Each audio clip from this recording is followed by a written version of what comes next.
تشام برادران اسلام، السلام علیکم ورحمۃ اللہ وبرکاتہ۔ غزوہ بدر اور عہد موجود کے عنوان سے کچھ باتیں آج کی اس نشست میں آپ کے گوش گزار کروں گا۔ اللہ تعالیٰ میری زبان پہ کلمۃ الحق جاری فرمائے۔ کفر اور اسلام کی پہلی باقاعدہ ٹکر اور پہلی باضابطہ لڑائی غزوہ بدر کے نام سے معنون ہے۔ حق اور باطل کا پہلا ٹکراؤ اس انداز سے ہوا کہ میرے رب نے بھی اس کو یوم فرقان کہہ کے پکارا۔ جب حضور نے اعلان نبوت کیا، آپ جانتے ہیں کہ پورے قریش اور کفار حضور اور حضور کے غلاموں پہ ٹوٹ پڑے۔ طرح طرح کی اذیتیں، پریشانیاں، دکھ، مصیبتیں، مقاومتیں، مخالفتیں، نکتہ چینیاں، ناموافق حالات کے جکڑ، کیا کچھ نہیں تھا جو حضور نے سہا نہ ہو۔ راہوں میں کانٹے بھی بچھائے گئے، گڑھے بھی کھودے گئے، کوڑے بھی پھینکے گئے، اور طرح طرح کی اذیتیں دی گئیں، آوازیں کسے گئے۔ حضور کے غلاموں کو مشق ستم بھی بنایا گیا۔ تپتے ہوئے سنگریزوں پہ حضرت بلال حبشی کو کھینچا گیا، تپتے ہوئے کوئلوں پہ ان کو لٹایا گیا۔ حضرت سمیہ کو مکہ المکرمہ کے ایک چوک میں ابو جہل نے قتل کیا۔ یہ اسلام کی پہلی شہیدہ ہے جن کے خون سے مکے کی سرزمین لالہ زار بنی۔ حضرت عمار ابن یاسر کی والدہ حضرت سمیہ رضی اللہ تعالی عنہا، ان کے خون سے مکہ لالہ زار ہوا۔ حضرت یاسر کو شہید کیا گیا۔ کون کون سے دکھ تھے اور دکھوں کی کون کون سی قسم تھی جو آزمائی نہ گئی ہو۔ پھر حضور طائف گئے تو جو مصیبتیں، جو دکھ وہاں پہنچے، وہ ایک الگ دردناک کہانی ہے۔ حضرت ام المومنین سیدہ عائشہ صدیقہ رضی اللہ تعالی عنہا فرماتی ہیں، میں نے ایک دن حضور سے پوچھا، حضور احد کے دن سے سخت بھی زندگی میں کوئی دن آیا تھا؟ صحابہ کی نظر میں احد کے دن سے سخت دن کوئی نہیں گزرا ہے۔ جب حضور کے سکے چچا شہید کر دیے گئے اور ان کا مسلح بنایا گیا، اعضائے بدنیاں کاٹ لیے گئے اور ان کا ہار پرویا گیا، حضور کے سر پہ پٹی بندھی ہوئی تھی، آنکھوں میں آنسو تھے، اور بار بار پوچھتے تھے ما فعل امی، میرے چچا کی کہانی سناؤ، میرے چچا کی بات سناؤ۔ تو یہ سخت ترین دن تھا۔ تو عرض کی حضور کیا احد کے دن سے سخت دن بھی کبھی زندگی میں آیا؟ فرمایا ہاں عائشہ، جب طائف کے بازاروں میں تیری قوم نے مجھے پتھر مارے تو یہ دن احد کے دن سے بھی سخت تھا۔ ان کے 3 سرداروں کے پاس حضور پیغام حق لے کر گئے، ان کی ہمدردی کا جذبہ لے کر حضور تشریف لے گئے، لیکن انہوں نے حضور کی دعوت کو مسترد کر دیا، بلکہ اوباشوں کے ہاتھوں میں پتھر دیے، اور حضور جب واپس ہونے لگے تو ان کو 2 رویا کتابوں میں کھڑا کر دیا۔ وہ حضور کے پاؤں پہ پتھر مارتے تھے، حضور پاؤں اٹھاتے تو وہ دوسرے پاؤں پہ پتھر مارتے۔ شدت درد اور احساس کرب سے جب حضور بیٹھ جاتے تو ان کے 2 گنڈے آگے بڑھتے، حضور کو کندھوں سے پکڑ کر اٹھاتے اور پھر پتھر مارتے۔ فرمایا عائشہ، یہ دن احد کے دن سے بھی سخت تھا جب طائف کے بازاروں میں تیری قوم نے مجھے پتھر مارے تھے۔ شاب ابی طالب میں جو 3 سال کاٹے، بھلا اس کو تاریخ کیسے بھول سکتی ہے؟ درختوں کے پتے کھا کھا کے گزر اوقات ہو رہی ہے، عورتوں کی چھاتیوں سے دودھ خشک ہو گئے۔ 3 سال سماجی بائیکاٹ کفار نے کر دیا، اور غلہ تک نہ پہنچنے دیا، وہاں پانی نہ پہنچنے دیا جاتا، اور وہ 3 سال دکھوں کی، اذیتوں کی ایک داستان ہے جو ختم ہوئی، لیکن پائے استقلال میں لرزش نہیں آنے پائی۔ جن کے مقاصد جلیل ہوں، راستے کی سختیاں ان کے قدموں کو روک نہیں سکتی ہیں۔ تکلیفیں، اذیتیں، مقاومتیں، دکھ، رکاوٹیں ان کے راہوں کو ختم نہیں کر سکتی، اور ان کے اٹھنے والے قدم آگے ہی بڑھتے رہتے ہیں۔ وہ تو پیچھے مڑ کے دیکھنا بھی توہین جستجو سمجھتے ہیں۔ تو راہ نہ بردے شوق ہے، منزل نہ کر قبول، لیلا بھی ہم نشیں ہو تو محمل نہ کر قبول۔ وہ تو آگے بڑھنا ہی زندگی کا حسن اور زندگی کا زیور سمجھتے ہیں۔ میرے اور آپ کے آقا و مولا صلی اللہ علیہ وآلہ وسلم نے سارے دکھ سہے، سارے غم جھولی میں ڈالے، ساری تکلیفیں سہی، زبان سے بد دعا بھی نہیں دی۔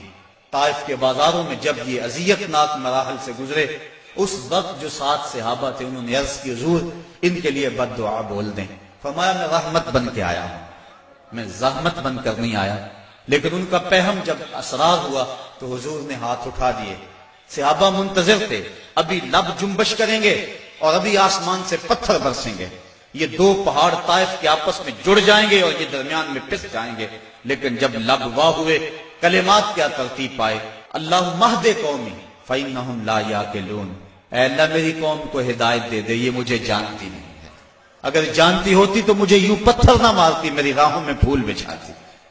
تو پتھر کھا کر دعائیں دینا یہ نبی کا ہی حوصلہ ہے، بلکہ دعا کرتے ہیں الہی کرم کر کو سارے طائف کے مکینوں پر، الہی پھول برسا دے ان پتھروں والی زمینوں پر۔ فرمایا مجھے ان سے نہیں ان کی نسلوں سے ایمان کی توقع ہے۔ تو آقا کریم اس انداز کے اندر جو ہے وہ لوگوں کو دعائیں دیتے رہے۔ حضرت عمر فاروق رضی اللہ تعالیٰ عنہ تلوار کے دستے پہ ہاتھ رکھتے ہیں، حضور ہم کمزور تو نہیں ہیں۔ فرمایا عمر ابھی جہاد کا حکم نہیں آیا ہے، پھر حکم ہجرت آ گیا، چھوڑ دو اس بستی کو، مکے والے قدردان نہیں ہیں، یہ لوگ آپ کی راہوں میں کانٹے بچھا رہے ہیں، دکھ دے رہے ہیں، میرے محبوب چھوڑ دو، مدینے والے تمہاری راہیں تک رہے، جاؤ جا کے انہیں اپنی زیارت کی دولت سے مالا مال کرو، وہ تمہارے پہ فدا ہونے کے لیے ہر لمحہ تیار ہیں۔ حضور جب گئے، اہل مدینہ نے جس انداز سے استقبال کیا وہ تاریخ کا روشن باب ہے۔ طلع البدر علینا کی صدائیں جس طرح گونجی، کہیں معصوم ننھی بچیاں تھی دف بجاتی تھی، رسول پاک کی جانب اشارے کر کے گاتی تھی اور کہتی کیا تھی، ہم ہیں بچیاں نجار کے عالی گھرانے کی، خوشی ہے آمنہ کے لال کے تشریف لانے کی۔ عجیب ماحول تھا، مدینہ چمک رہا تھا، ہر گھر میں خوشی تھی، ابو ایوب انصاری کا آنگن مہک رہا تھا، وہ خوشی سے گیت گا رہے تھے، امروز شاہ شاہاں مہمان شدست و مارا، جبریل با ملائک درباں شدست و مارا۔ لوگوں آج شاہوں کا شاہ ہمارے گھر کا مہمان بنا ہوا ہے، جبریل بھی فرشتوں کو لے کر آج ہمارے گھر کا پہرا دے رہا ہے۔ کیسا ماحول تھا!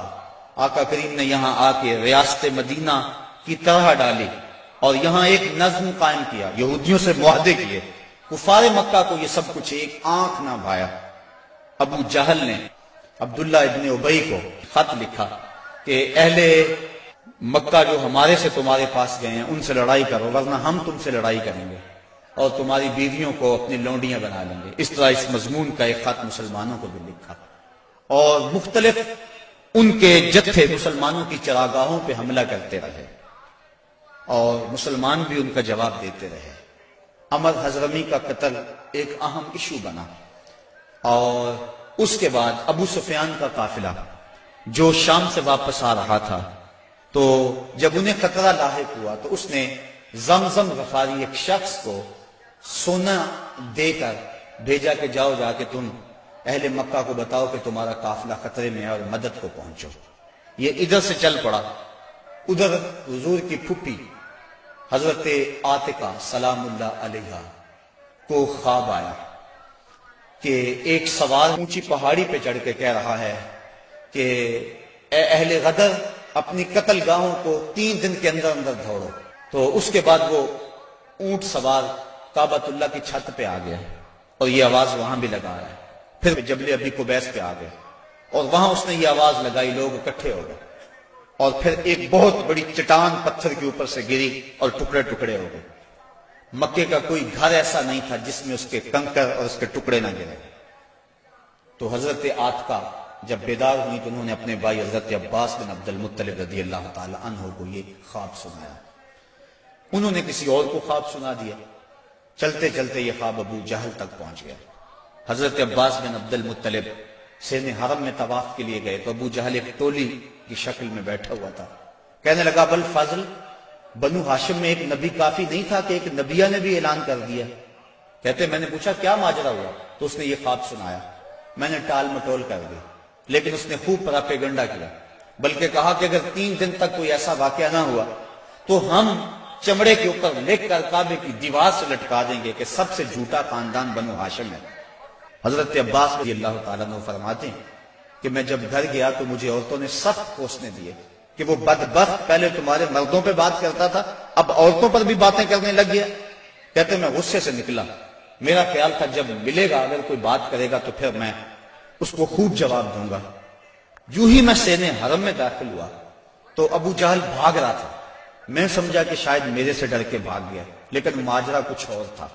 زمزم غفاری آ پہنچا تھا اور وہ ایک اونچے ٹیلے پہ کھڑا ہو گیا تھا، اس نے اپنے اونٹ کے کان کاٹ دیے تھے، ناک کاٹ دی اور اپنی قمیض پیچھے سے پھاڑ دی اور زور زور سے کہا اللتیمہ اللتیمہ اے ادرک اللتیمہ، اور تمہارا قافلہ لٹ گیا، تمہارا قافلہ لٹ گیا، الغوث الغوث، مدد کو پہنچو مدد کو پہنچو۔ کہتے ہیں بھگدڑ مچ گئی، کیونکہ اس قافلے میں پورے مکے کے لوگوں نے مال لگایا ہوا تھا، لہذا جلدی جلدی وہ جنگ کی تیاریاں کرنے لگے اور 3 دنوں کے اندر اندر وہ مکے سے کوچ کر گئے۔ ابھی ایک منزل پہ پہنچے تھے کہ ابو سفیان کا قاصد پہنچا کہ ہم بخیریت گزر آئے ہیں، تم واپس ہو جاؤ۔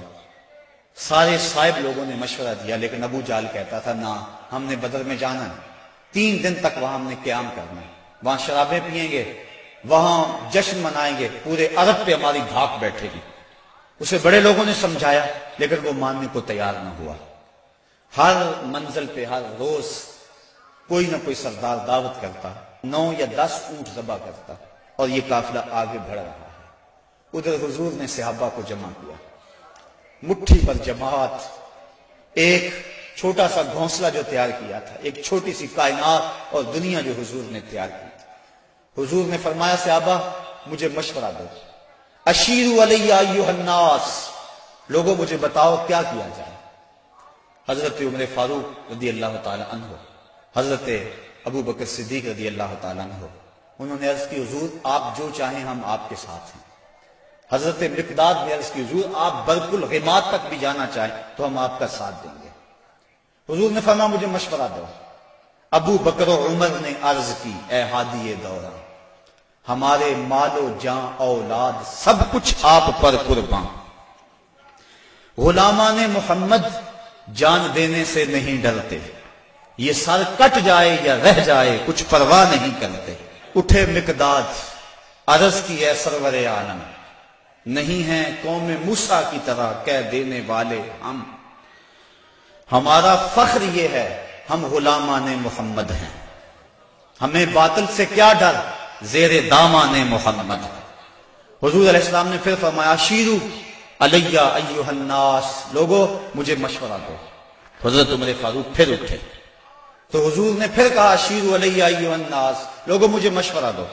تو حضرت سعد بن معاذ اٹھے، عرض کی شاید حضور کی مراد انصار سے ہے، ادب سے عرض کی انصار ہیں ہم یا رسول اللہ، غلامان شہ ابرار ہیں ہم یا رسول اللہ، اگر ارشاد ہو بحر فنا میں کود جائیں ہم، ہلاکت خیز گرداب بلا میں کود جائیں ہم، نبی کا حکم ہو تو پھاند جائیں ہم سمندر میں، جہاں کو محو کر دیں نعرہ اللہ اکبر میں۔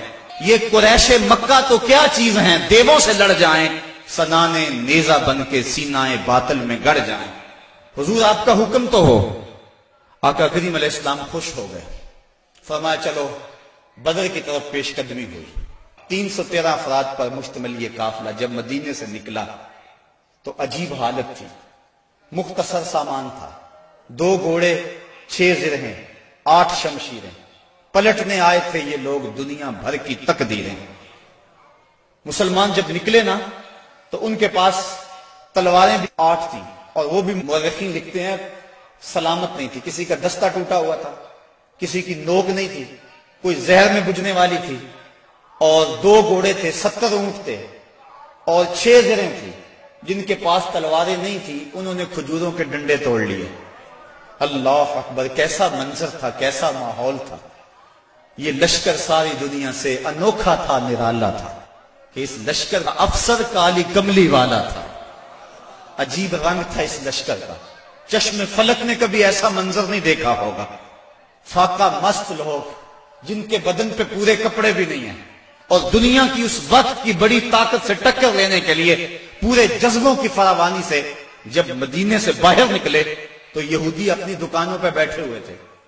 انہیں دیکھ کر کہنے لگے مسلمانوں تمہارے پاس نہ کوئی اسلحہ، نہ کوئی نیزے، نہ کوئی بھالے، نہ کوئی خنجر، نہ تیغ و تبر، تم کس راستے پہ جا رہے ہو؟ آلات حرب و ضرب تو تمہارے پاس ہے نہیں، تو مسلمانوں نے حضور کی طرف اشارہ کر کے کہا نہ تیغو تیر پر تکیا، نہ خنجر پر، نہ بالے پر، بھروسہ ہے تو اس سادی سی کالی کملی والے پر۔ ہمارا تو آسرا حضور کی ذات ہے، ہم تو حضور کے سہارے جا رہے ہیں، بنا کر اپنے سینوں کی سپر آیات قرآن کو، بظاہر چند تن کے روکنے نکلے تھے طوفان کو۔ یہ چند لوگ میدان کی طرف بڑھ رہے تھے، حضور علیہ السلام نے 3 اشخاص کے لیے ایک اونٹ مقرر کر دیا کہ باری باری سوار ہوں گے، اور اپنے لیے حضور نے ایک اونٹ تنہا مقرر نہیں کیا بلکہ اپنے ساتھ بھی 2 سوار مقرر کیے، حضرت ابو لبابہ اور حضرت علی المرتضیٰ رضی اللہ تعالی عنہما۔ اور خود حضرت علی المرتضیٰ اور حضرت ابو لبابہ نے عرض کی حضور ہم اپنی باریاں چھوڑتے ہیں، آپ سوار ہیں۔ فرمایا نہ تو تم میرے سے طاقتور ہو کہ تم چل سکتے ہو پیدل، میں نہیں چلتا، اور نہ مجھے ثواب سے بے نیازی ہے کہ ثواب تمہیں چاہیے مجھے نہیں چاہیے۔ فرمایا اپنی باری پہ تم سوار ہوگے، اپنی باری پہ میں سوار ہوں گا۔ محبت کے جوش میں یہ قافلہ آگے جا رہا ہے، عجیب حالت ہے، فاقہ مست ہے، کھجور کو چوس کے روزہ رکھتے ہیں، اسی کو چوس کے افطار کر لیتے ہیں۔ راستے کے اندر ایک جگہ آئی مرج الزبیہ، وہاں ایک چرواہا بکریاں چرا رہا تھا۔ ایک صحابی نے کہا سلم علی رسول اللہ صلی اللہ علیہ وسلم، یہ حضور ہے انہیں سلام کرو۔ وہ کہنے لگا میں تو نہیں سلام کرتا، میں تو سلام تب کروں گا اگر یہ بتائیں میری اونٹنی کے پیٹ میں کیا ہے۔ حضرت سلمہ بن سلامہ 9 خیز عمر ہے، چڑھتی جوانی ہے، انہوں نے اس کے پاس جا کر کہا یہ بات تو حضور سے پوچھتا ہے، یہ تو حضور کے غلام سے پوچھ لے وہ بھی بتا دے گا۔ فرمایا نزوت علیہا وفی بطنہا منک ثقلہ، حضور نے فرمایا بس کرو تم نے تو اس کو رسوائی کر دیا ہے۔ تو حضور آگے بڑھے۔ اب جب حضور وہاں پہنچے تو کافروں نے پہلے ہی اونچی جگہ پہ پتھریلے علاقے میں پڑاؤ ڈال لیا ہوا تھا، وہاں انہوں نے اپنے خیمے گاڑ لیے تھے، اور جس سمت حضور تھے یہ علاقہ نشیبی تھا اور ریت تھی، چلتے ہوئے پاؤں دھنستے تھے اور چلنا مشکل ہو رہا تھا، سخت گرمی، 17 رمضان۔ حضور علیہ السلام وہاں پہنچے، حضرت سعد نے عرض کی حضور اگر تو اللہ کا حکم ہے یہاں خیمے گاڑنے کا تو میں کچھ نہیں عرض کروں گا، لیکن اگر آپ رائے لینا چاہیں تو میرا خیال ہے ان کنوؤں کے آگے ہم اپنے خیمے نصب کر لیں تاکہ یہ کنویں ہماری پشت پہ چلے جائیں، اور ان کنوؤں کو پاٹنے بند کر دیں۔ تھوڑا تھوڑا پانی تھا کنووں میں اور وہ بھی بہت نیچے۔ اب جب حضور وہاں پہنچے، یہاں مورخ اسلام حفیظ جلندری نے وادی بدر کی فریاد کو بیان کیا ہے۔ وادی بدر نے جب اپنے دامن میں اترتے ہوئے ان مقدس مہمانوں کو دیکھا تو وادی بدر نے اللہ سے فریاد کی۔ سنو بدر نے کیا کہا، الہی کیا خبر تھی ایک دن ایسا بھی آئے گا کہ تیرا ساقی کوثر یہاں تشریف لائے گا۔ خبر کیا تھی یہاں تیرے نمازی آ کے ٹھہریں گے، شہید آرام فرمائیں گے، غازی آ کے ٹھہریں گے۔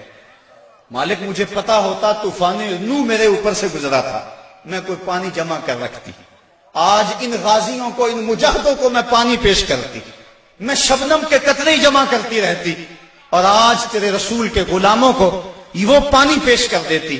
مجھے کیا پتا کہ میرے بھی مقدر جاگیں گے، تیرا ساقی کوثر یہاں جلوہ گر ہوگا، تیرے محبوب کے پیارے قدم اس خاک پہ آئے، الہی حکم دے سورج کو اب آتش نہ برسائے، میرے مالک سورج کو کہہ دے اب یہ تو نہ آگ برسائے، تیرے محبوب کے قدم اس دھرتی پہ آگے ہیں، اور میرے دامن سے جب تیرے محبوب کے غلاموں کو ہوائے گرم آئے گی تو مجھ کو رحمت للعالمین سے شرم آئے گی، یا اللہ میری فریاد پوری کر لے۔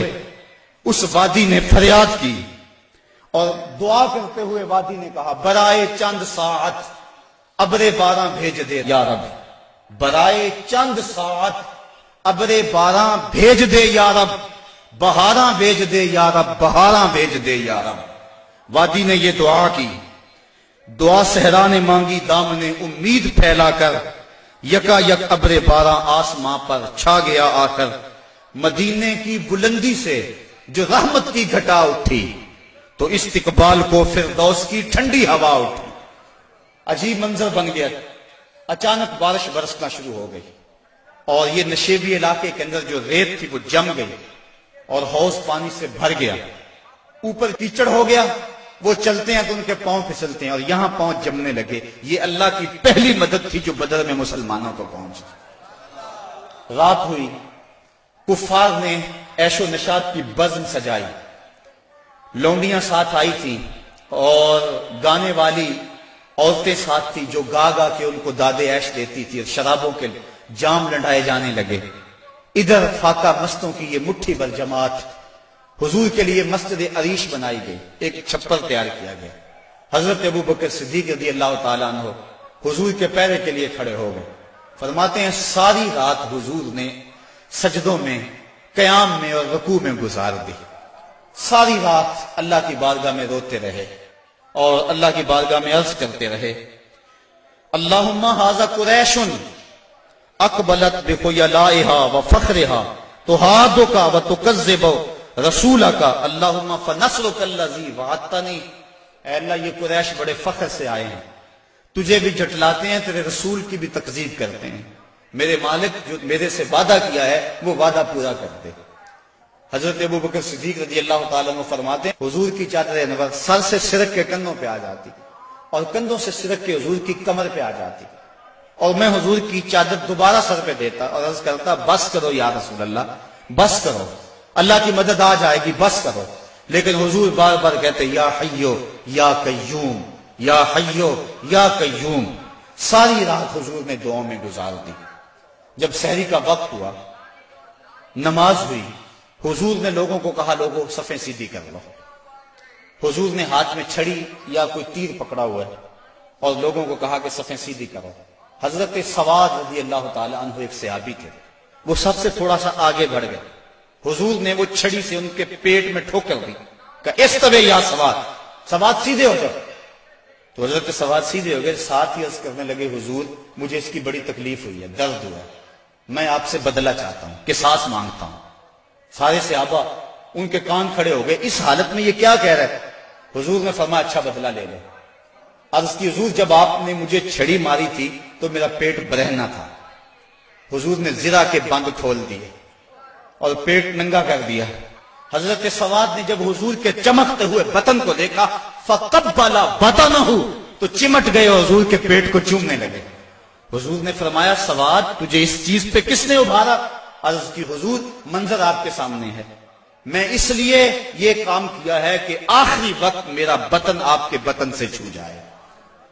اللہ کے محبوب علیہ السلام نے صفوں کو سیدھا فرمایا اور پھر جا کے حضور نے سجدے میں سر رکھ دیا اور پھر حضور نے ایک ایسی دعا مانگی، آج تک ایسی دعا کسی نے نہیں مانگی ہوگی، بڑی ناز والی دعا، بڑی انداز والی دعا، ایسی دعا آج تک نہ کسی نے مانگی اور نہ کوئی مانگ سکتا ہے۔ حضور نے پیشانی سجدے میں رکھ دی، آنکھوں میں آنسو ہیں، یہ فاقہ مست لوگ کتاروں میں کھڑے ہیں، ادھر کفار شرابوں کے نشوں میں دھت للکار رہے ہیں، حل میں مبارزن، آؤ ہمارے مقابلے میں۔ حضور علیہ السلام صحابہ کو صفوں میں کھڑا کر کے آپ پیشانی کو مسجد عریش کی ریت پہ رکھ دیا اور آنکھوں میں آنسو ہیں، اور حضور نے جو دعا کی لفظ سنی، کہا یا رب ان تہلک ہذہ العصابہ لن تعبد فی الارض ابدا۔ میرے مالک میں نہیں کہتا ان کو بچا لے، لیکن دیکھ اس دھرتی پہ تیرا نام لینے والے یہی 313 ہیں۔ میرے مالک اگر یہ نہ رہے تو قیامت تک تجھے بھی رب کوئی نہیں کہے گا، بس یہی 313 ہیں، یہی تیرے نام لیوا ہیں۔ اگر اغیار نے ان کو جہاں سے محو کر ڈالا، قیامت تک نہیں پھر کوئی تجھ کو پوجنے والا۔ الہی عہد لیلۃ المعراج پورا کر، محمد سے جو وعدہ ہو چکا ہے آج پورا کر۔ اللہم ان تہلک ہذہ العصابہ لن تعبد فی الارض ابدا۔ اے اللہ اگر یہ نہ رہے تو قیامت تک تجھے بھی رب کوئی نہیں کہے گا۔ یہ لفظ حضور کی زبان پہ تھے اور چادر سرک کے کندھوں پہ آ گئی، کندھوں سے سرک کے کمر پہ آ گئی۔ حضرت ابوبکر صدیق کہتے ہیں بس کرو یا رسول اللہ، حسبک یا رسول اللہ، حسبک اللہ یا رسول اللہ، حضور اللہ کافی ہے آپ کو۔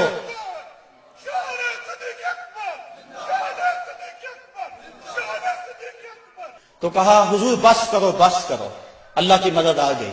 لیکن حضور کی آنکھوں میں مسلسل آنسو ہیں اور کہتے ہیں مالک یہی مٹھی بھر میری زندگی کی کمائی ہے، یہی 313 ہے تیرے نام لیوا روئے زمین پہ، اگر یہ نہ رہے تو قیامت تک تجھے بھی کوئی رب نہیں کہے گا۔ پھر کیا ہوا؟ اچانک حضور نے سر اٹھایا۔ حضرت ابوبکر صدیق فرماتے ہیں میں دیکھ رہا تھا، حضور نے فرمایا ابشر یا ابا بکر اتاک نصر اللہ ھذا جبریل آخذ بعنان فرسہ، ابو بکر بشارت ہو، مبارک ہو، وہ دیکھو اللہ کی مدد آ گئی ہے، وہ دیکھو جبریل گھوڑے پہ سوار ہیں اور گھوڑے کی لگام کو تھامے ہوئے ہیں اور گھوڑے کے پاؤں کے اوپر گرد جمی ہوئی ہے، وہ دیکھو اللہ کی مدد آ گئی۔ اللہ اکبر۔ حضور علیہ السلام یا حی یا قیوم کا وظیفہ پڑھ رہے ہیں، ادھر کافروں نے کہا حل میں مبارزن، حضور نے 3 انصاری جوان بھیجے، حضرت حارث، حضرت معاذ اور حضرت معوذ۔ قریش نے پوچھا کون؟ کہا ہم رہط من الانصار، انصار میں سے ہم کچھ لوگ ہیں۔ کہا جاؤ چلے جاؤ، ہمارا تمہارے سے کوئی مقابلہ نہیں، ہمارے جوڑ کے لوگ بھیجو، ہم اپنے جوڑ کے لوگوں سے لڑا کرتے ہیں۔ انہوں نے آ کر حضور سے عرض کی حضور یہ بڑے متکبر ہیں، کہتے تم ہمارے جوڑ کے نہیں ہو۔ حضور علیہ السلام نے فرمایا قم یا عبیدہ، قم یا حمزہ، قم یا علی۔ عبیدہ تم اٹھو، حمزہ تم اٹھو، علی تم اٹھو۔ کہا جاؤ تم جوڑ کے ہو، بلکہ ان کو توڑ کے آؤ۔ حضرت علی، حضرت حمزہ اور حضرت عبیدہ تینوں گئے۔ انہوں نے پوچھا کون؟ چونکہ انہوں نے زرہیں پہنی ہوئی تھی، اپنے نام بتائے۔ انہوں نے کہا اکفاؤن کرامن، ہاں اب ہمارے جوڑ کے آ گئے۔ پھر حضرت علی المرتضیٰ جھپٹے اور ایک بار میں اپنے دشمن کا کام تمام کر دیا۔ شیبہ، عتبہ اور ولید یہ تینوں مقابلے میں آئے تھے۔ حضرت حمزہ نے بھی چند لمحوں کے اندر جو ہے ان کا کام تمام کر دیا۔ حضرت عبیدہ بوڑھے تھے، ان کی پنڈلی کٹ گئی اور پنڈلی سے جو ہے وہ گودا باہر آ رہا تھا، اور حضرت حمزہ اور حضرت علی آگے بڑھے اور ان کی مدد کی اور ان کے دشمن اور مقابل کو قتل کیا۔ حضرت عبیدہ کی آنکھیں کچھ ڈھونڈ رہی ہیں، پھر اچانک حضور نظر آئے تو وہاں گھسیٹ کے آپ کو حضور کی طرف کرنے لگے۔ آقا کریم نے دیکھا تو جلدی جلدی آئے۔ حضرت عبیدہ نے اپنا سر حضور کے قدموں پہ رکھ دیا اور کیا کہا؟ کہا حضور کیا میں شہید نہیں ہوں؟ تو حضور نے فرمایا اشہد انک شہید، میں گواہی دیتا ہوں تم پکے شہید ہو۔ پھر حضور کے قدموں پہ سر رکھا ہوا تھا کہ حضرت عبیدہ کی روح پرواز کر گئی۔ گر وقت اجل سر تیری چوکھٹ پہ دھرا ہو، جتنی ہو قضا ایک ہی سجدے میں ادا ہو، مزہ سردار مرندہ انج آؤندہ، میت یار دے بوئے تے پئی ہو دے۔ حضرت حارثہ رضی اللہ تعالیٰ عنہ ایک صحابی، ان کو تیر لگا، وہ شہید ہو گئے۔ ذرا منظر دیکھیے بدر کا۔ ان کی ماں کو پتا چلا میرا بیٹا شہید ہو گیا، وہ حضور کی خدمت میں حاضر ہو گئے اور عرض کرنے لگی حضور مجھے بتائیں کہ میرا بیٹا جنت میں گیا یا نہیں گیا، اگر وہ جنتی ہے تو پھر میں صبر کروں گی، نہیں تو میں بین کروں گی، واویلا کروں گی۔ حضور علیہ السلام نے جو جواب دیا سنیے کیا خوبصورت جواب تھا۔ حضور نے فرمایا آوا حبلت یا امہ حارثہ، حارثہ کی امی تجھے کیا ہو گیا ہے؟ جنت ایک نہیں ہے، جنت اللہ نے کئی بنائی ہے، اور انا ابنا کا اصحاب الفردوس الاعلی، اور تیرا بیٹا حارثہ جنت کے سب سے اونچے درجے فردوس میں ہے۔ تو جب اس نے یہ بات سنی نا تو وہ خوشی سے جھومنے لگی، اس نے کہا بخ بخ لکا یا حارثہ، حارثہ واہ واہ مبارک ہو تجھے، تو جنت کا راہی بن گیا ہے۔ اللہ اکبر۔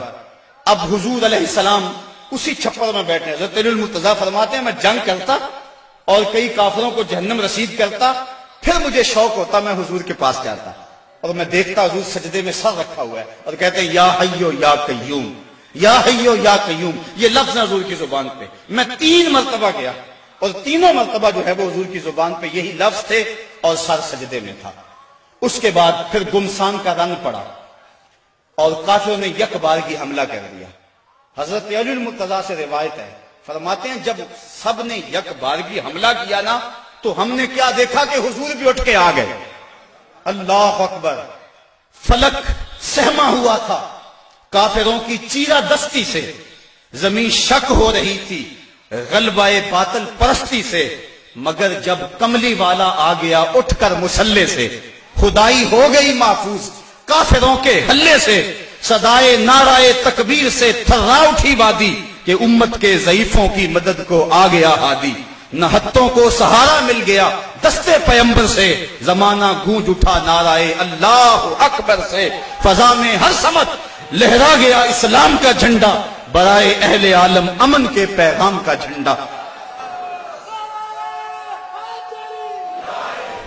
حضور مصلی سے اٹھ کر میدان میں آ گئے، فرماتے ہیں کہ میں نے دیکھا کہ کافروں پر سب سے بڑھ کر جو آگے حملہ کرتا تھا وہ اللہ کے رسول صلی اللہ علیہ وسلم۔ حضور بڑھ بڑھ کے حملہ کرتے تھے اور فرمایا قوموا الی الجنہ عرضها السماوات والارض، نکلو اس جنت کی طرف جس کی چوڑائی زمین و آسمان کے برابر ہے۔ حضور یہ پڑھتے جا رہے تھے قوموا الی الجنہ، بڑھو بڑھو جنت کی طرف۔ ایک صحابی تھے اللہ اکبر، وہ کہنے لگے بخن بخن یا رسول اللہ عرضها السماوات والارض، واہ واہ حضور کیا جنت کی چڑھائی زمین و آسمان کے برابر ہے؟ حضور فرمایا ہاں عرضها السماوات والارض۔ تو وہ کھجوریں کھا رہے تھے، انہوں نے کھجوریں پھینک دی، کہا پھر میرے اور جنت کے راستے میں یہ کھجوریں رکاوٹ بنی ہوئی ہیں، اور میدان میں کود گئے اور داد شجاعت دیتے ہوئے جام شہادت نوش کر لیا۔ پھر ابو جہل نے سوچا کہ یہ تو پانسا پلٹ گیا، تو اس نے کہا آواز دو لنا عزا ولا عزا لکم، ہمارے پاس عزا ہے تمہارے پاس عزا کوئی نہیں۔ تو حضور نے فرمایا تم بھی اونچی جگہ پہ چڑھ جاؤ، اپنے غلاموں کو فرمایا، اور جب وہ کہتے ہیں لنا عزا ولا عزا لکم، اور تم جواب کے اندر کہو اللہ مولانا ولا مولا لکم، اللہ ہمارا مولا ہے تمہارا مولا ہی کوئی نہیں ہے۔ فرمایا یہ آواز دو، اب یہ آواز دی جا رہی، کیسا منظر ہے بدر کا، اللہ اکبر، حق اور باطل ٹکرا رہے ہیں۔ اللہ نے بھی اس دن کو یوم فرقان کہہ کے پکارا، حق اور باطل ٹکرا رہے ہیں۔ حضرت عبد الرحمن بن عوف رضی اللہ تعالیٰ عنہ فرماتے ہیں، عشرہ مبشرہ میں سے، فرماتے ہیں میں کھڑا تھا کہ دو لڑکے آ گئے، نو عمر، کہنے لگے چچا ابو جہل کو جانتے ہیں؟ میں نے کہا بیٹا تم نے کیا کرنا ہے؟ کہنے لگے ہم نے قسم کھائی ہے یا مر جائیں گے یا ماریں گے، کیونکہ سنا ہے وہ حضور کو گالیاں دیتا ہے۔ میں نے کہا اس کے گرد تو بہت بڑا دستہ ہے ایک فوج کا۔ وہ کہنے لگے یہ دستہ اسرائیل کا راستہ نہیں روک سکتا۔ کہتے میں نے اشارہ کیا وہ ابو جہل ہے۔ کہتے ابھی میری انگلی اٹھی تھی، میں نے دیکھا شہبازوں کی طرح جھپٹ کے وہ ابو جہل کے اوپر ٹوٹ پڑے۔ لڑتے لڑتے ایک کا بازو کٹ گیا، لیکن اس کا چمڑا جو تھا وہ اڑا رہا، جس کی وجہ سے لڑتے لڑتے رکاوٹ ہوتی تھی۔ اس نے اپنے ہاتھ کو پاؤں تلے رکھ کے توڑ کے پھینک دیا۔ جو جہاد کے راستے کے اندر رکاوٹ بنتا ہے وہ اپنا بازو بھی ہو تو اس کو ہٹا دیں گے راستے سے۔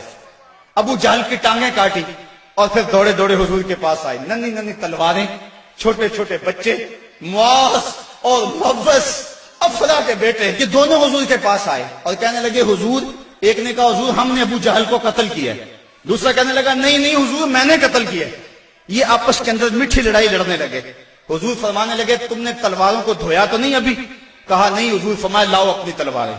تو جب تلواریں لائی گئی تو دونوں کو خون لگا ہوا تھا۔ حضور نے فرمایا کلا کو ما قتلہ، تم دونوں نے مل کر اسے قتل کیا۔ تو یہ غزوہ جاری تھا اور کافر کٹ کٹ کے گر رہے تھے اور اللہ تعالیٰ نے اسلام کو فتح دی۔ 70 کافر مارے گئے، 70 کافر موقع پہ قتل ہو گئے، 70 افراد کو گرفتار کر لیا گیا، باقی دم دبا کے بھاگ گئے۔ اور سخت سراسیمگی کا عالم، نعرے تکبیر کے لگ رہے ہیں، صحابہ حضور کو دیکھتے ہیں اور میدان جنگ کے اندر کود پڑتے ہیں۔ آواز آتی ہے اقدم ہیزوم، ہیزوم آگے بڑھو۔ صحابہ نے عرض کی حضور یہ ہیزوم کون ہے؟ اور آواز دینے والا بھی نظر نہیں آتا۔ فرمایا یہ جبریل کی آواز ہے، اور ہیزوم جبریل کے گھوڑے کا نام ہے۔ وہ اپنے گھوڑے کو کہتا ہے تو بھی آگے ہو جا۔ شانہ بشانہ مسلمانوں کے جبریل بھی لڑ رہا تھا، وہ بھی جہاد میں تھا۔ اللہ اکبر، اللہ نے اسلام کی فتح کی، اسلام کو کامیابی دی۔ اللہ کے محبوب علیہ السلام نے اللہ کا شکر ادا کیا اور لڑتے لڑتے کئی مناظر آئے۔ حضرت عکاشہ کی تلوار ٹوٹ گئی تو وہ حضور کی خدمت میں حضور، حضور تلوار ٹوٹ گئی ہے، تو حضور کے ہاتھ میں ایک ڈنڈا تھا وہی اس کو دے دیا۔ فرمایا قاتل بہذا یا عکاشہ، عکاشہ اس کے ساتھ لڑو۔ کہتے ہیں جب یوں لہرایا تو وہ لوہے کی تلوار بن گئی اور ساری زندگی حضرت عکاشہ کے ساتھ وہ تلوار رہی۔ حضرت قتادہ کہتے ہیں کہ میرے یہاں تیر لگا آنکھ کے قریب اور آنکھ کا ڈیلا باہر آ گیا۔ میں حضور کی خدمت میں حاضر ہوا، حضور نے اپنا لعاب لگایا اور جہاں وہ ڈیلا تھا وہیں رکھ دیا۔ وکان لا یدری ایو عینیہ اصیبت، حضرت قتادہ کو پتہ نہیں چلتا تھا کہ آنکھ خراب کون سی ہوئی تھی، یعنی دونوں کی روشنی ایک جیسی تھی اور کوئی نشان بھی باقی نہیں رہا تھا۔ یہ حضور کے لعاب کی برکتیں تھیں۔ اللہ نے اسلام کو فتح دے دی۔ حضور علیہ السلام 3 دن وہاں قیام فرمایا۔ قیام فرمانے کے بعد حضور وہاں چلے، راستے میں ایک جگہ پہ حضور نے پڑاؤ کیا تو جبریل آ گئے، اور جبریل نے کہا رضیتا یا رسول اللہ، حضور آپ راضی ہوئے ہیں کہ نہیں ہوئے ہیں؟ حضور نے فرمایا میں راضی ہو گیا ہوں۔ کہا مجھے اللہ نے کہا ہے کہ میرے محبوب سے پوچھ کر آنا ہے، اگر اجازت دے تو آنا ہے، تو میں اجازت چاہتا ہوں۔ حضور فرمایا چلے جاؤ۔ حضور نے حضرت عبداللہ بن رواحہ اور حضرت زید بن حارثہ رضی اللہ تعالی عنہما کو کہا تم ذرا آگے چلے جاؤ اور اہل مدینہ کو خبر دو کہ اللہ نے اسلام کی فتح عطا فرمائی۔ یہ آگے آگے چلے گئے، حضرت عبداللہ بن رواحہ اور حضرت زید بن حارثہ، اور جا کے لوگوں کہا لوگوں مجدہ باد، مبارک ہو، ابو جہل قتل ہو گیا، امیہ قتل ہو گیا، ولید قتل ہو گیا، عتبہ قتل ہو گیا، شیبہ قتل ہو گیا، ابو البختری قتل کر دیا گیا، ان کے بڑے بڑے سردار قتل کر دیے گئے، اللہ نے اسلام کو فتح دے دی۔ 70 ان کے قتل ہوئے اور 14 مسلمانوں کے شہید ہوئے، 13 موقع پہ اور 1 راستے میں۔ اب منافق تو کہہ رہے تھے اتنی بڑی قوم سے ٹکرانا یہ ان کے بس کی بات ہی نہیں ہے، ان کے پاس تو کھجوروں کے ڈنڈے تھے، تلواریں بھی کن تھی، یہ کیسے لڑے ہوں گے؟ وہ کہنے لگے غلط کہتے ہو، غلط کہتے ہو، تمہاری عقل کو کچھ ہو گیا ہوا ہے۔ بلکہ ایک منافق نے کہا کہ زید بن حارثہ جس اونٹ پہ سوار ہیں وہ تو حضور کا ہے، اس کا مطلب ہے کہ حضور نہیں ہے، یہ ان کے اونٹ پہ بیٹھا ہوا ہے۔ حضرت اسامہ بن زید کہتے ہیں کافروں نے اتنا پراپیگنڈا کیا منافقوں نے کہ مجھے بھی شک ہو گیا۔ میں نے اپنے باپ سے پوچھا کہ ابا جی واقعی مسلمانوں کو پتہ ہوئی ہے؟ تو میرے باپ نے کہا بیٹا کیا کہتے ہو، اللہ نے اسلام کے جھنڈے گاڑ دیے ہیں۔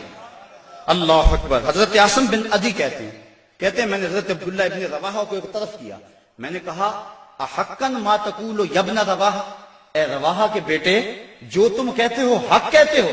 انہوں نے کہا ای واللہ، اللہ کی قسم ایسا ہی ہوا ہے، ایسا ہی ہوا ہے۔ کافر بھاگ گئے، اللہ نے اسلام کو فتح دے دی ہے۔ کہتے ہیں کہ جب انہوں نے یہ گواہیاں دی تو جو بچے تھے نا مدینے میں وہ باہر گلیوں میں نکل آئے اور اونچی اونچی آواز کیا لگاتے تھے؟ وہ کہتے تھے قتل ابو جہل الفاسق، وہ فاسق ابو جہل قتل کر دیا گیا، قتل کر دیا گیا۔ اور اب وہ تیاریاں کرنے لگے حضور کے استقبال کی۔ آقا کریم جب تشریف لائے وہ منظر مدینے کا دوبارہ تازہ ہو گیا، اور آج میں اس کو مختلف خطبے سید سے پڑھ رہا تھا۔ کیسا وہ خوبصورت منظر کہ جب حضور تشریف لائے، حضور کے چہرے پہ طمانیت کا نور تھا، چہرہ چمک رہا تھا، اور جب حضور نے قدم مدینے میں رکھے تو بنو نجار کی وہی بچیاں دف لے کر آ گئی، اور انہوں نے چھتوں کے اوپر چڑھ کر وہی گیت جب حضور آئے تھے تو گایا تھا، آج پھر ان کی زبان پہ ہے طلع البدر علینا من ثنیۃ الوداع وجب الشکر علینا ما دعا للہ دائی، کہ وہ دیکھو چاند طلوع ہو گیا وداع کی پہاڑیوں سے، وہ دیکھو چاند چڑھ گیا ہے۔ اور حضور یوں تشریف لائے مدینہ کے اندر، اللہ نے اسلام کی عظمت کے جھنڈے گاڑ دیے، اور اس دن کو میرے رب نے بھی یوم فرقان کہہ کے پکارا۔ 22 رمضان کو حضور نے مراجعت فرمائی، اور جمعے کا دن تھا جب حضور مدینہ شریف پہنچے۔ اللہ تعالیٰ نے اسلام کو فتح دے دی، مٹھی بھر جماعت، 313 افراد، اور ان کے بدن کے اوپر چیتھڑے تھے، بلکہ عمیر بن وہب یہ ابو جہل کا جاسوس تھا، اس نے کہا جا مسلمانوں کی تعداد دے کر آ کتنی ہے۔ عمیر بن وہب جب واپس پلٹا تو اس نے طلاع دی کہ میں نے خوب وادیاں ٹیلے دیکھے ہیں، کمک بھی پیچھے موجود نہیں، وہ صرف 3 اونٹ کھا سکیں گے، یعنی صرف ان کی اتنی تعداد ہے۔ ابو جہل کہنے لگا پھر تو 300 کے آگے پیچھے، کہا ہاں، کہا ان کے پاس اسلحے بھی بڑے تھوڑے ہیں، بدن پہ جو کپڑے ہیں ان کو پیبند لگے ہوئے ہیں، پیٹ بھی ان کے کمر سے جڑے ہوئے ہیں۔ ابو جہل نے صنادید قریش کو اپنے خیمے میں بلا لیا، کہا سنتے ہو عمیر کی رپورٹ، کل لڑائی کی نوبت نہیں آئے گی، رسیاں اکٹھی کرو اور انہیں جکڑ جکڑ کے اونٹوں کی پشتوں سے باندھنا، اور پھر جا کے حرم کی دیواروں سے باندھنا، لوگوں کو تماشا دکھانا کہ یہ نئے دین کے دعوے دار تھے۔ جب صنادید قریش کو بلا کر یہ رعونت بری بات ابو جہل نے کہی تو عمیر جو مسلمانوں کو دے کر آیا تھا اس نے جو جملہ کہا وہ سنیے۔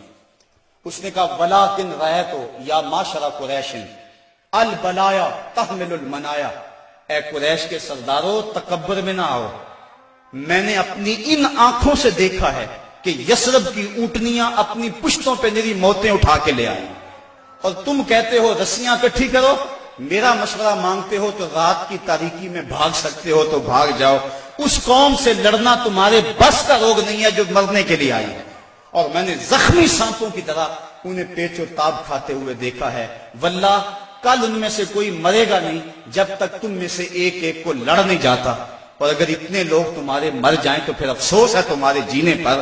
تم کہتے ہو رسیاں کٹھی کرو، میرا مشورہ مانو تو رات کی تاریکی میں بھاگ جاؤ، اس قوم سے لڑنا تمہارے بس کا روگ نہیں۔ پھر اگلے دن میرے رب نے بھی اس دن کو یوم فرقان کہہ کے پکارا۔ ہم جب 313 تھے تو جبر کے خلاف یوں کھڑے ہوئے اور ظلم کا سر بھی توڑا اور فخر بھی توڑا۔ آج دنیا کے اوپر 1 ارب 40 کروڑ انسان درماندہ، خستہ اور بدحال ہیں۔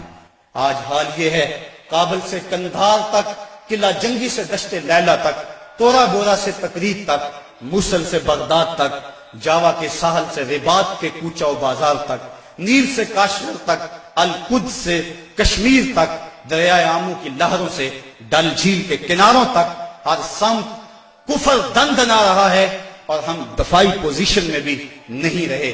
پچھلے دن 4 میزائلوں سے ہمارے وطن کی آبرو پہ حملہ ہوا، اور کتنی بدقسمتی ہے، ہمارے ملک کے وزیر اعظم نے کہا کہ ہم امریکہ سے مقابلہ نہیں کر سکتے۔ میں نے کہا یہ بات صدر کہتا تو شاید مجھے دکھ نہ ہوتا، تو حضرت امام حسین کی اولاد سے تعلق رکھتا ہے، تیرے پاس تو 72 بھی فرد ہوتے، وہ بھی میدان میں لے کر آ جاتا۔ یہ کیسے حالات آ گئے اور کیسے دن آ گئے۔ صاحبو، اس بات میں تو واقعی معقولیت ہے کہ جب تم کمزور ہو تو طاقتور سے ٹکر نہ لو، لیکن اگر تم کمزور بھی ہو لیکن درندہ تمہارے گھر میں گھس آئے اور تمہارے بچوں کی ہڈیاں توڑنے لگے اور تمہارے گھر کے افراد کا خون پینے لگے اور پھر بھی تم کہو کہ ہم مقابلہ نہیں کر سکتے ہیں، تو یہ کیسی بے ڈھنگی بات ہے۔ اب بھی بلا کو جینے کا جواز باقی رہ گیا ہے۔ زندگی اتنی بھی غنیمت نہیں کہ اس کے لیے عہد کم ظرف کی ہر بات گوارا کر لی جائے۔ صاحبو، زندگی کے یہ حسین لمحے اہل بدر کی زندگیوں سے روشنی لے کر منور کیے جا سکتے ہیں۔ آج پوری دنیا کے اوپر 1 ارب 40 کروڑ انسان کبھی خانمہ برباد نہ ہوتے اگر انہیں بدر والوں کا جذبہ نصیب ہو گیا ہوتا۔ ہمارے پاس آلات حرب و ضرب نہ بھی ہوں، لیکن مسلمان جب ظلم کے مقابلے میں کھڑے ہوتے ہیں تو بڑی بڑی قوتیں دم توڑ جاتی ہیں، ان کا مقابلہ نہیں کر سکتی ہیں۔ آج ہماری بدبختی اور ہماری رسوائی کا سامان اس لیے پیدا ہوا، ہمارے پاس اسلحے بھی موجود ہیں، ایٹمی صلاحیت سے بھی ہم مالا مال ہیں، نہیں ہے تو جذبہ بدر ہمارے پاس نہیں ہے۔ فضائے بدر پیدا کر، فرشتے تیری نصرت کو اتر سکتے ہیں گردوں سے قطار اندر۔